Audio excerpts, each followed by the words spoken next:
The daily Rambam will begin in approximately 5 minutes. Please stay tuned.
Hello, John. I don't hear you. Is it me or you? I'm on mute. Sorry, Rabbi, I was on mute. Okay. How are you? Rabbi, John, Oh. David. I was getting nervous. I didn't Hello, see anybody. Hello. Rabbi, I'm switching off my video because we're busy eating. Listen to this, breakfast. Okay. So mute yourself too, because the crunching will make me jealous. I'll be right back, and we'll start in a minute. Okay. Well, do you have a light sleep, David? Yes, late sleep, and then we've been busy with some pre-Pesach preparations and things, Okay. with the oven and the stove and all of that. And Okay. just finishing breakfast now. Okay, good for you. Brunch. Okay. I'm switching off Okay. I'm muting. Enjoy. Hi, guys. John. Ken, How's it? David, Yeah. guys. Hey, man. Not there. He's coming back. Coming back. See, they've changed shifts. It looks like Yeah. it. But somebody dropped the ball on Monday. Let's Oh, put it yeah. that way. Yeah, I Right. think he missed Monday. Yeah. So there must have been a swap. Anyway, look. Do you guys go on Saturday night and Sunday? Yep. Normally. I haven't gone on the weekends, no. Yeah, me neither. Not since the last change. I've been going to shul on Shabbos mornings. We haven't got a service on Friday nights yet. We only have Shabbos morning. Yeah, we'll have Pesach, we'll have it. What we're going to have is, I'm waiting for the times from the world. We're going to have Saturday night, Sunday night.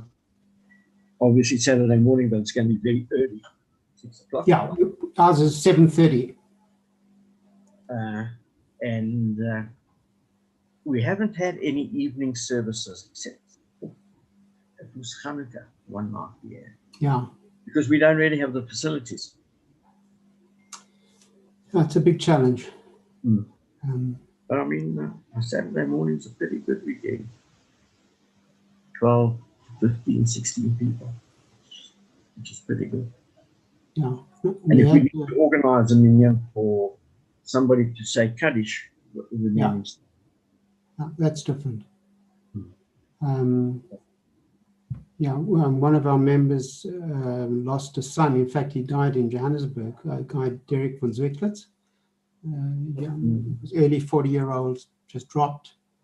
And we actually had prayers at the parents' home here in Cape Town.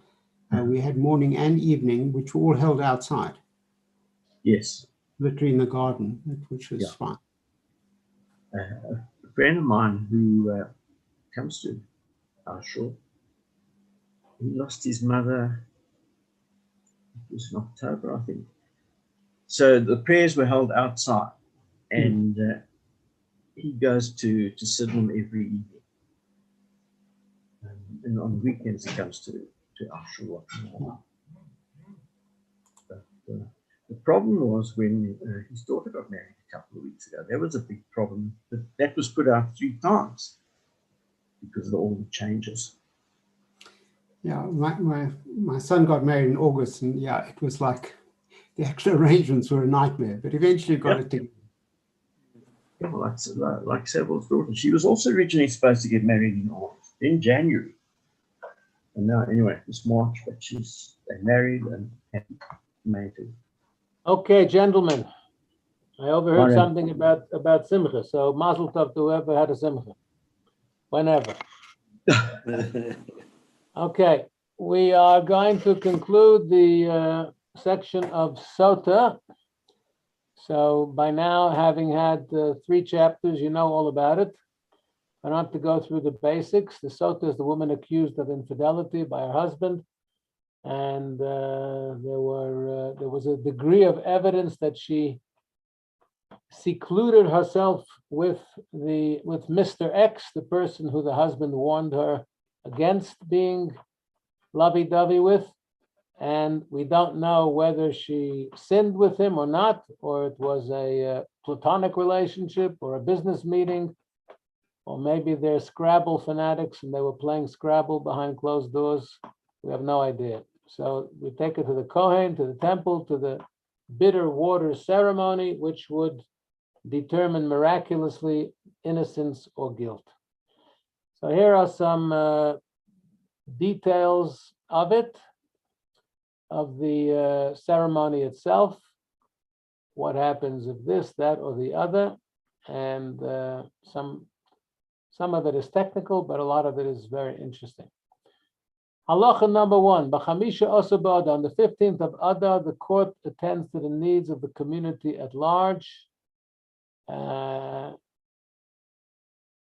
At that time, they check which women should be compelled to drink and to which should be given a warning so that they are divorced without receiving their ketubah money. A sota, however, can be compelled to drink at any time of the year. So you have learned probably that if the woman is accused, she has a variety of options. She can say, I'm innocent. These charges are false. It's a blood libel. Give me the waters. I want to prove my innocence. Or she might say, no, I don't want to drink them, which can lead us to surmise that either she knows she's guilty or she just dafka.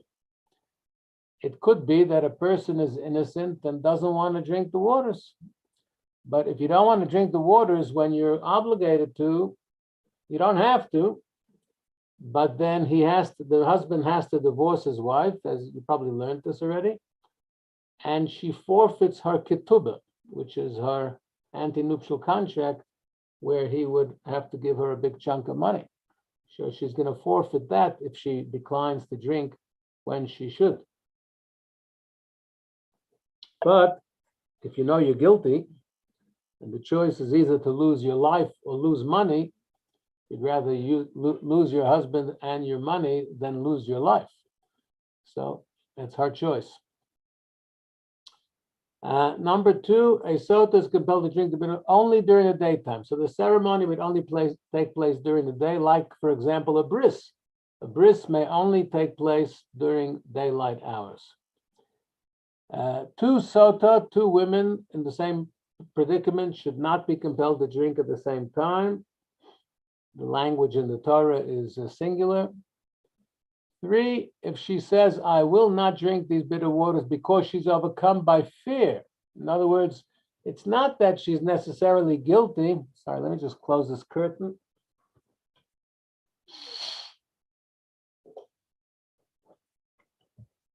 Did that make any difference? Actually, it made it worse.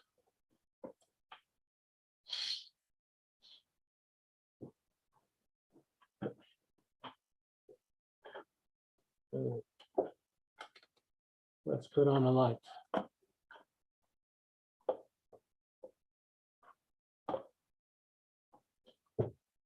Okay. So she may not want to drink because she's intimidated and petrified. So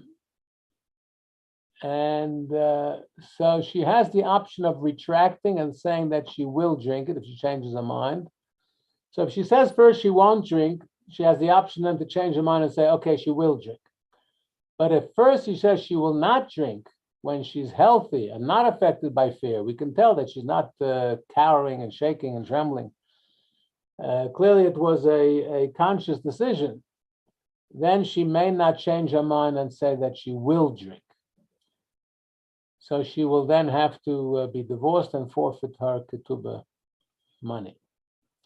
4, if she says, I will not drink before the scroll with God's name written for her is blotted out, the scroll is entombed, meaning it's put into hiding, buried, because it's got God's name on it. You can't throw it out. It's holy. So it's treated like any holy book. It's buried. Cannot be used for another sota. Every sota had a personalized written for her. Her meal offering, which is part of the ceremony, would be scattered on the ash heap just off the altar in the temple mount. If she says, I will not drink the water after the scroll has already been blotted out, so what happens is, as you already learned, they would write these words from the Torah on a scroll, then they would erase it, so God's name would be erased. You learned that, right? That God's name is erased. To save a marriage, God doesn't mind even if his name is erased, if it'll save a marriage. And now it's put into the bitter waters and it's all erased and mixed in with the water and the potion. So if now she changes her mind, they wrote the scroll and they already erased God's name, and now she says, no, I'm not drinking. Now it's too late. Sorry, you have to drink. We already wrote it. We already erased God's name. We're not going to erase God's name for nothing, because you're at your whim. So they actually take hold of her and compel her to drink the water. So she doesn't have a choice there. Now, we try to get her to pressure her that she should drink, because halachically she should drink this potion. So we intimidate her. We tell her, my daughter, if you are certain that you're innocent, stand firm. You have nothing to be afraid of. The water will not harm you. It's compared to a drug placed on the skin. If there's a wound, it will penetrate and descend. If there's no wound, it will have no effect. If you're innocent, drinking the waters will have no effect on you. In fact, you'll be blessed. 6, if she then confesses, okay, so she professed her innocence the whole time, and now they've already written it and erased it and they're ready to go, and suddenly last second, she confesses. She realizes that her time is up and she may die, so she confesses, I committed adultery. So although the scroll has been blotted out already, then they cancel the procedure, the waters are poured out, and her meal offering is scattered on the ash heap. And as we learned earlier, he will have to divorce her and she will forfeit her ketubah, but she will not lose her life. Sorry, Jenny? Yeah? They're trying to find this switch off the stove. I don't know which one. They want to switch off the stove. In the place stuff. Sorry, guys, just give me 1 second. Just show them the board. I don't know. You know, Because I told them that they must touch us out to step in the computer. So I said, let me ask you about this. well, they mustn't close all the power, but they sorry, give me a second. I have a repairman here with something urgent for before Pesach. I'll be 1 minute.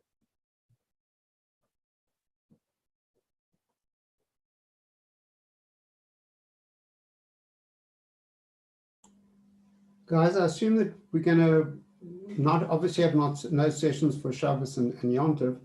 So my plan is if I don't get a chance to read it beforehand, I'm going to just print it out for myself so I can read them over Yom Tov. Is that you're going to do the same, guys? Okay. Yeah, that's a possibility. Yeah, thanks.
Guys, have any of you heard when the president's going to talk? Because there's so many rumors about a further lockdown and what's going to happen.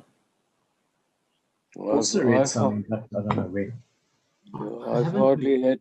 I've hardly had time to watch the TV news. I've been busy with meetings. Okay, apologies. Sorry about that, but you know, when does the stove go on the blink? Dafke Erev Pesach. So we need to urgently attend to this. Otherwise, we won't have what to eat over Yom Tov.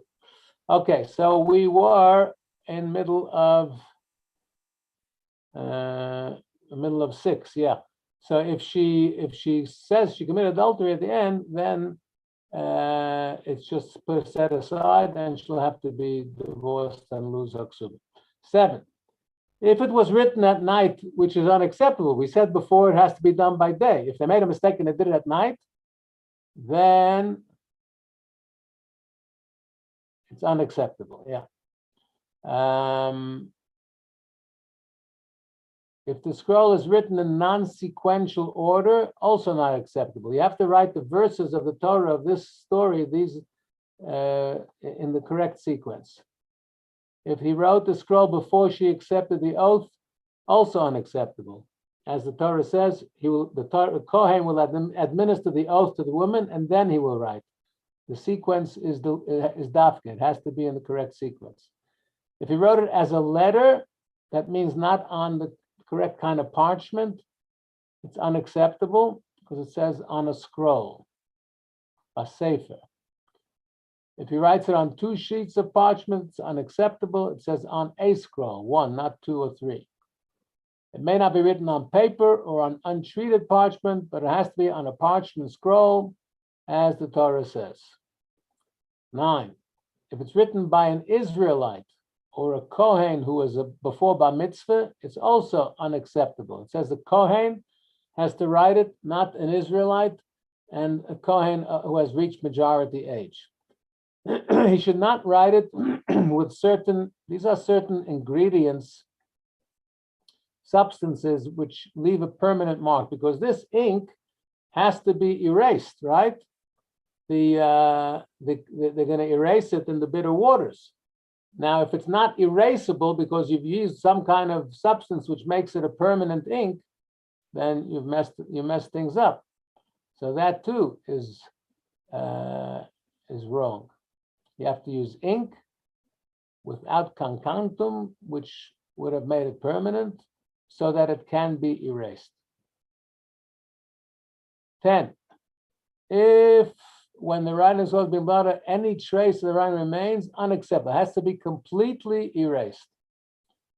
If the Kohen writes 1 letter, then erases it, another letter, erases it, the 3rd letter, and he completes the writing in this manner, it's unacceptable. He has to write the whole thing completely at one time. 11. If it was not written for the sake of the woman, or it was not blotted out for the sake of this particular woman, it's also unacceptable. It has to be personalized for her, like a get. If a Kohen wrote 2 scrolls, 1 for each of 2 women in the same situation, and blotted them out into the same cup or 2 cups, but afterwards he mixed them together in 1 cup and gave the 2 women to drink from it, unacceptable, because they're not necessarily drinking the waters and the scroll, the ink that was made for them. They might be drinking the other ones. If, however, 2 scrolls were blotted out in 2 different cups, mixed together, then separated again into 2 different cups, ideally they should not be given this water to drink, but if they were, it's acceptable after the event.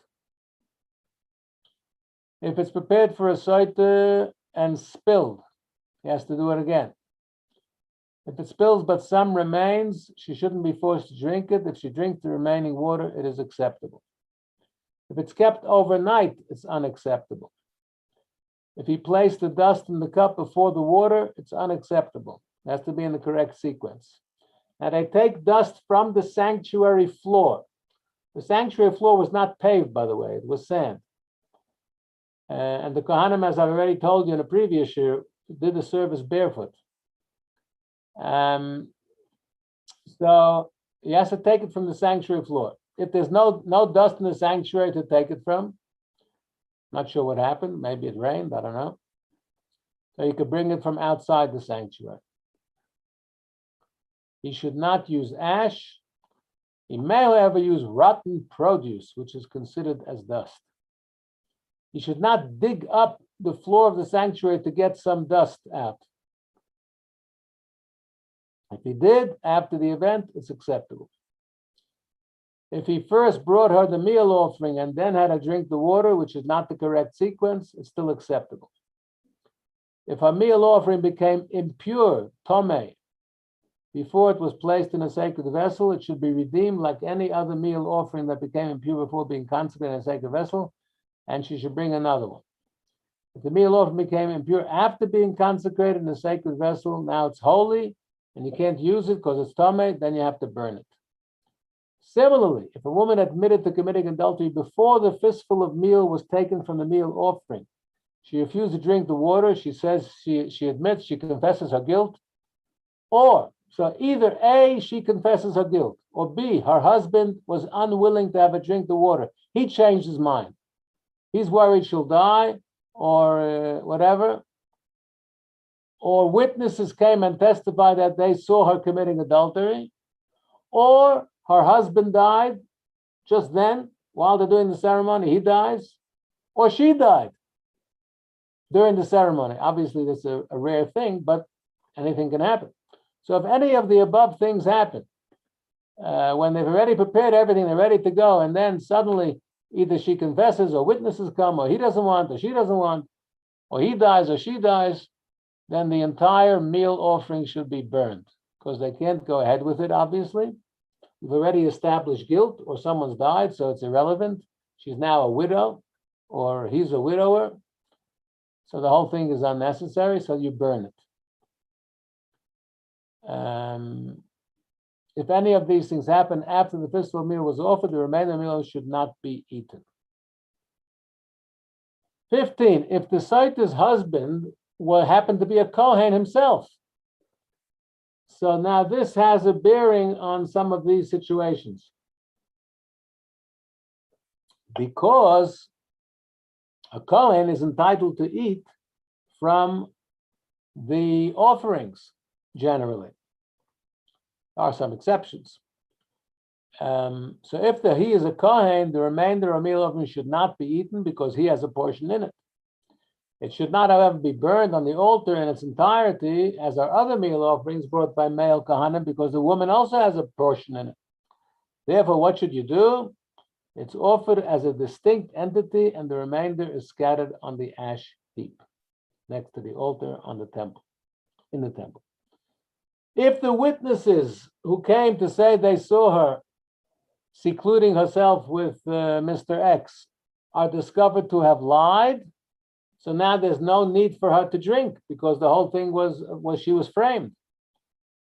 Then the meal offering is considered to be a non-sacred entity, it's canceled. 16, if a man warns his wife against entering into privacy with several men, okay? There's not only Mr. X, there's a few Mr. X's. He's worried that she's being promiscuous with more than one guy. So he says, I don't want to see you secluding yourself with Mr. X or Mr. Y or Mr. Z. You're too buddy-buddy with these guys. I'm not happy about this. And she entered into privacy. She did seclude herself with each of these three men, X, Y, and Z. She is then required to bring one meal offering that includes them all, should he require her to drink the bitter water. So she doesn't have to do it 3 times. 17. Okay, now she takes an oath to say that she was innocent, if she claims that she's innocent. At the time, there's a halacha called Gilgul Shvua. Gilgul Shvua means that once a person is taking an oath in the Jewish court of law or here on the temple, the plaintiff or the other party can insist that once you're taking a sacred oath and you're raising your hand and swearing to tell the truth, the whole truth, nothing but the truth, but with the name of God, then he can add another oath at the same time. This is a general law called Gilgul Shvua, that you can roll over one oath together with another oath. So here too, based on this principle, the husband may have the woman include in her oath that she did not commit adultery with the man concerning whom she was given a warning, or with any other man, that she did not commit adultery during time between her consecration and the consummation of the marriage, nor after the consummation. So the husband, if he's suspicious about her, she's up to hanky-panky, she behaves promiscuously, but he doesn't have proof, he doesn't know. So he can, she's flirtatious with men. So a man who's flirtatious is called a womanizer. What's a woman? A manizer. I never heard that term. Anyway, there are other terms which we will not use. Okay, so the point is that the husband can say, once you're taking the oath that you didn't sin with Mr. X, I want you also to add a phrase, a clause that you were not unfaithful to me with anyone, with any other man. He may not, however, have her include that she did not engage in relation with other men before she was consecrated. Consecrated means before the chuppah, before he put the ring on her and said the magic words with two witnesses. Behold, you are consecrated to me according to the law of Moses in Israel. Or between the time she was divorced and remarried, if in fact she was divorced and remarried him. And the rationale is this: even if she engaged in relations with other men at that time before she was married, or after she was divorced before she remarried, although you're not allowed to, no extramarital intimacy is forbidden, full stop. In Jewish law, the only kind of intimacy between man and woman that is permitted is if they're married to each other. Premarital, postmarital, extramarital, all forbidden, even if she's single. The custom today that people live together for 6 years before they get married is completely forbidden by Jewish law. Obviously, if you're a married woman and you have an affair with a man at that time, that's much worse. That's full-blown biblical adultery, which carries a death penalty and which brings this whole sota, bitter water ceremony into play. The point is, he can only make her swear that she was not unfaithful while she was married to him. What she did before she married him is none of his business. What she did after he divorced her, before he remarried her, is none of his business. And the rationale is that even if she did engage in those forbidden relationships, because she was not married at the time, it would not forbid her to marry him. So if the kind of relations that she would engage with would not make her forbidden to him, then he may not force her to take an oath about it. Whenever she's not forbidden to him, he cannot make any stipulations regarding her conduct. For this reason, we learned the laws of Yibum the other week, right? Yibum and Chalitza, you remember? The guy dies young, childless. The brother has to marry the widow to rebuild his late brother's family. So the widow is called the Yivama. So if a man married his Yivama, his sister-in-law, he cannot, and then she messes around or he's worried, he suspects that she's messing around, so he makes her drink the bitter waters, then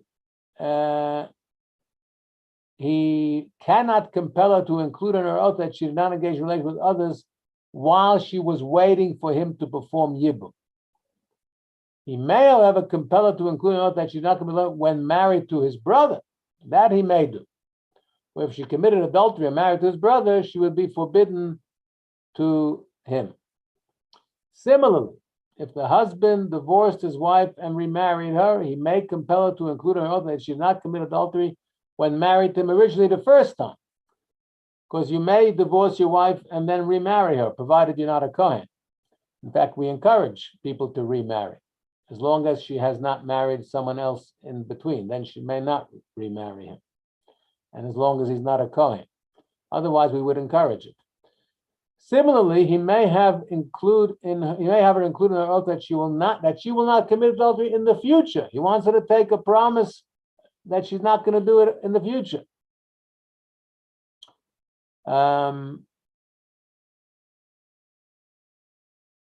Okay. Now, all the above is implied by the woman's response. The Kohen reads out the riot act to her, and she has to say, Amen, Amen. What does Amen mean? You learned already, brachas, long ago. What does Amen mean, guys? So Unmute shall it. yourself. So Huh? shall it be. So shall it be. Okay, that's one interpretation. What else does Amen mean? Kel Melech Naaman. I'm sorry? Kel Melech Naaman. Kel Melech Naaman, that's correct. That's the acrostic, Aleph Mem Nun. which means that God is a trustworthy king. So Amen, I trust you, God, that you will do so. So may it be, I trust you, God, to do so. Amen is also the root of the word emunah. What does emunah mean? Faith. Faith, thank you. Amen, emunah, same word. I have faith. Yes, I believe that you will do that. You could also say colloquially that amen means, amen is the equivalent of hear, hear. Yeah? Somebody makes a speech and he says something everybody agrees with, and the whole crowd shouts, hear, hear. What does hear, hear mean? Yeah. Is that a Roman thing? No. What is hear, hear? English thing. How do you spell it? H-E-R-E? H-E-A-R. It means I hear you, I hear you. Okay. Basically, it's a term of agreement. So we're coming to the end of the chapter. We can't work until we have to close the proceedings. 2 minutes. Okay. So amen can also be interpreted amen with regard to this man I've been accused with, amen with regard to any others. I've been innocent all around. Amen with regard to the time I was married, amen with regard to the time when I was consecrated, amen about the past, amen with the future. Okay, I've got to come to an end. They have to cut the power here to do their work. It's a mitzvah for, okay, now here, this is the conclusion. This is what I wrote about in my reminder earlier. It's a mitzvah for Jewish people, men, to issue warnings to their wives, and he shall warn his wife. Okay, so now it's not a warning wagging your finger at your wife. That's not a way for a marriage. But it means that a husband should make it very clear that he expects his family to behave in an honorable, dignified, moral, and ethical manner. And if he sees that they're not, then he has to speak up. He shouldn't be a schlemiel and just tolerate misbehavior. Our sages said that whoever issues a warning to his wife has become possessed by a spirit of purity. In other words, he's not just being difficult, but he's trying to be holy and keep his family holy and innocent. So such a warning should not be issued in a spirit of levity. It's not a joke, nor in arguments. It shouldn't be done in anger. It shouldn't be used to instill fear, to lord it over her. It should be a very serious, mature conversation. Listen, my dear, I'm terribly sorry, but this is not acceptable behavior. You say you're innocent, but the way you're behaving makes people suspect that you're not so innocent.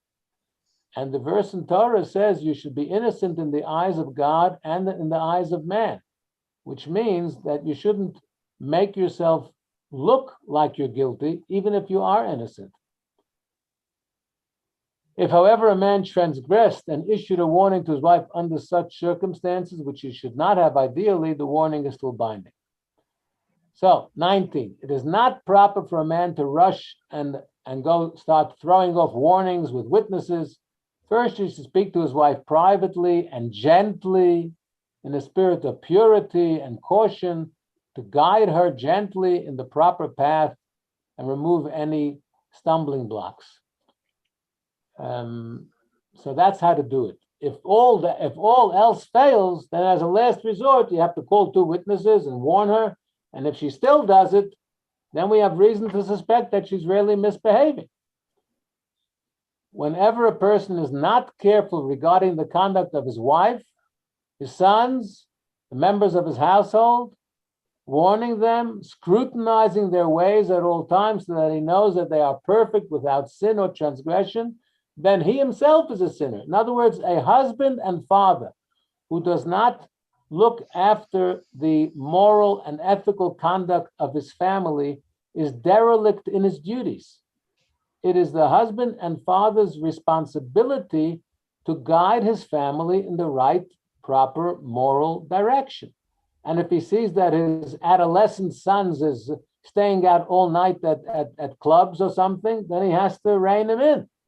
And you have to learn to educate and teach and encourage and guide your children in the right way. If you're an absentee father, an absentee husband, and people just do what they want and they think nobody cares, it means nobody loves them.